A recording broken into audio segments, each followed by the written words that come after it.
all you teachers out there. And I want to share a quick story of how when I was in teaching, first got into teaching, I was 22 years old. I was still living with a bunch of college roommates. And even though I was only making $37,000, it felt like I was making a lot of money because I had a lot of disposable income.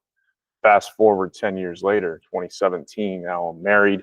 My wife and I have taken on debt, and I'm only making $42,000. So 10 years later, I'm only making $5,000 more.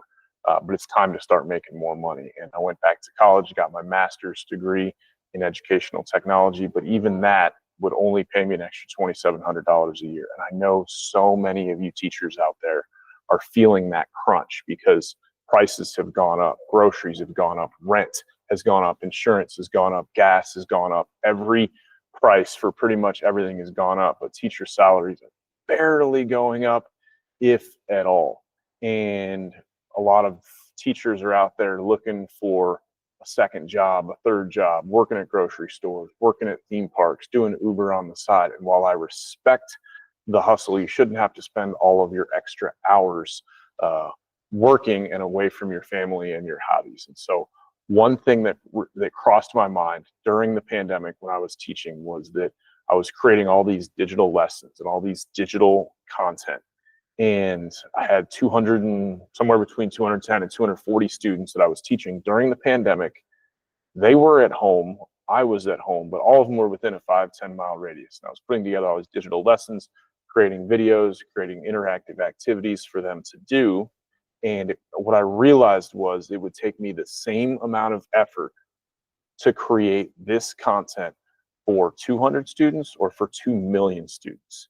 And so what I want to tell you right now, teachers, that what you do, even though you may not be paid well by your school or by your school district or by your state, that doesn't mean that what you do isn't extremely valuable. The only thing is there's only a couple hundred recipients of all the education that you're giving out. So my encouragement to you is to create a YouTube channel.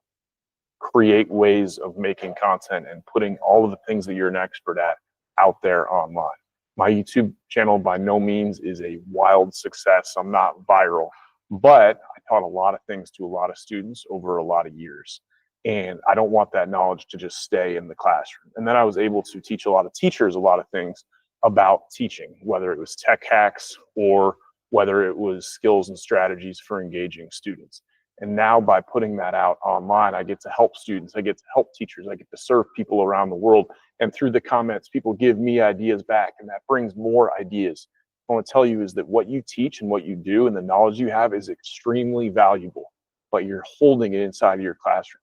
Keep teaching, but start putting some of your knowledge and your content and your skills online, and that may lead to opportunities to monetization, whether through YouTube monetization or even better by people paying you for classes. And rather than making 20-30 bucks an hour doing tutoring, maybe you can make a lot more than that by doing some coaching online.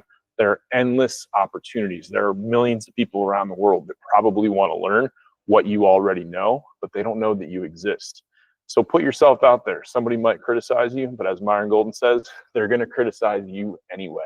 So go ahead and do your thing, give your gift to the world, shine your light, and I'm encouraged and would be excited to hear what happens. So let me know in the comments what's stopping you and why is it not going to stop you anymore.